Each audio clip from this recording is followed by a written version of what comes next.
Welcome to The Turing Test, your daily deep dives podcast. Picture this: you're on a video call with your finance team, giving approval for a wire transfer, only to later discover that every face on the screen was an AI-generated clone of your colleagues. Absolutely chilling.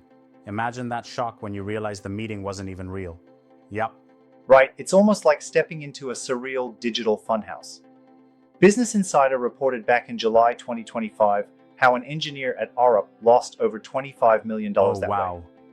That kind of misadventure really shifts how we view our daily interactions. Totally spine-tingling. And that sets the stage for some big questions we're diving into today. Where does proof, sight and sound, stand when deepfakes are in play? Exactly. In fact, there are 5 major questions the world of AI is wrestling with. First, has our traditional trust in audiovisual evidence been fundamentally broken? Second, can detection technology ever actually keep ahead of these hyper-real deepfakes? Third, what role should governments play with watermarking or bans? Fourth, how do we secure elections? And fifth, can creative freedom be safeguarded while reining in misuse? Right. Let's start with trust. Back in March 2019, scammers cloned a German CEO's voice and managed to steal $243,000. A landmark moment, though small compared to later events. Yeah, that voice deepfake heist was more than just a cash grab. It changed the conversation around what counts as evidence. I mean, audio and video used to be our gold standard. Now we're left to ask, can we truly believe what we see and hear? That's the burning question. With deepfakes blending seamlessly into reality, even our senses are more like probabilistic tools now, rather than solid proof. Exactly. We now have to weigh multiple clues: source, reputation, context, maybe even those tiny hash marks embedded in the media. It's like trying to solve a puzzle while you're constantly questioning the piece's genuineness. Right. And speaking of, detection becomes our next battleground. The tech itself is almost a cat and mouse game, isn't it? Absolutely. On one hand, you have Google's SynthID detector, which embeds imperceptible watermarks. On the other, Microsoft's video authenticator and DARPA's SemaFor, which analyzes the minutiae of pixel edges and flicker patterns. Yeah. But every breakthrough in detection spurs a new method from deepfake generators. It's like an endless arms race where each countermeasure is met with a smarter counterattack. Pretty wild, right? Oh, totally. Just recently, researchers at the University of Maryland demonstrated that a 4-layer noise mask, a kind of diffusion loop, can trick 92% of leading detectors. Wow, really? It makes you wonder, will detection ever be a silver bullet? I have my doubts, actually. With every algorithm update, the generators adapt even faster. It's an impressive, albeit concerning, technological tango. Right, and that leads us nicely into the nuts and bolts of regulation. Governments are starting to step in. Think of the EU AI Act, approved in February 2025, which mandates that AI-generated content be clearly labeled. Yeah, that's a strong move. And then there's New York's proposed Stop Deepfakes Act, which would require synthetic content to carry traceable metadata. But enforcement of this across borders and on anonymous platforms is easier said than done, don't you think? Absolutely, it's a bit of a regulatory labyrinth. I mean, while such measures are a good start, they must be implemented without stifling legitimate creative and artistic uses of these technologies. Right. Speaking of creative freedom, let's jump into that fourth question. How can society guard creative expression while warding off abusive applications? It's a tough nut to crack. For instance, Hollywood uses digital de-aging, and musicians sometimes use AI to revive long-gone voices. These are amazing creative tools, but they can also be misused. One high-profile case involved the cloning of CEO Asaf Rappaport's voice in late 2024, which led to bogus voicemails. Yeah. So, should the litmus test be consent? Like, deepfakes are acceptable if everyone portrayed has opted in, regardless of the technology's cool factor? That makes sense theoretically, but I respectfully challenge that a bit. Consent is a murky area when it comes to public figures or historical personalities, and even satirical portrayals can complicate the matter. It's not as black and white as one might hope. I see your point. Exactly. Regulations need nuance.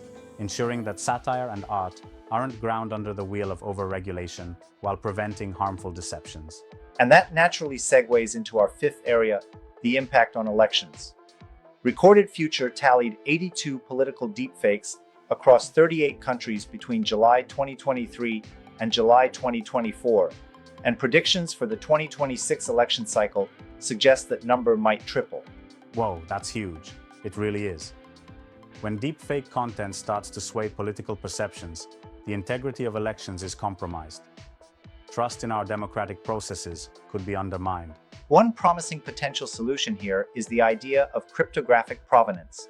Imagine every piece of footage carrying a cryptographic birth certificate created by the very device that captured it. Yeah, that's pretty innovative. Adobe's Content Authenticity Initiative, along with the Coalition for Content Provenance and Authenticity, is working on exactly that. It's a neat idea. If a photo or video is tampered with, the original chain of trust breaks. It's like every shot you take gets its own digital DNA. Later edits would essentially become immediately suspect. Right. That could restore some of our lost baseline trust in digital media. But it's important to remember, these technological fixes need to be coupled with solid human protocols. For example, finance teams now must double-check suspicious audio or video against official sources. Absolutely. For anyone handling money, instituting callback protocols, ensuring a wire transfer isn't approved until there's voice verification from a known, legitimate number can be a lifesaver. Yeah, definitely.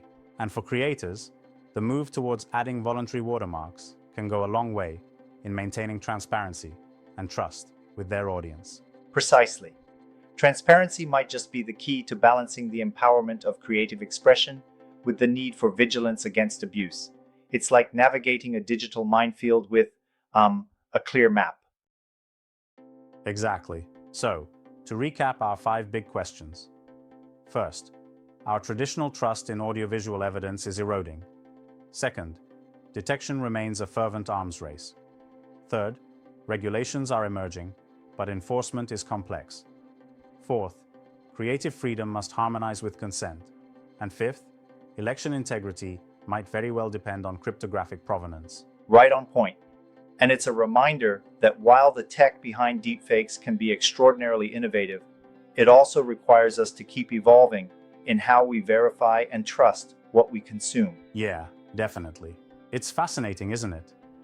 Every time a too wild to be true clip flashes across your feed, these questions should pop into your mind. Absolutely. It's like the new Photoshop layer over reality. We need to keep our eyes open, ears tuned, and skepticism alive, but balanced with an appreciation for the creative possibilities these technologies offer. Yeah, exactly. And while the deepfake phenomenon is no passing fad, it signals that our approach to digital media has to evolve just as rapidly as the technology that creates these fakes. Right. Whether it's through a proven watermark, robust detection technology, or legal regulation, every solution is just part of the puzzle to guard against abuse while still nurturing innovation. Absolutely. One final takeaway: trust but verify.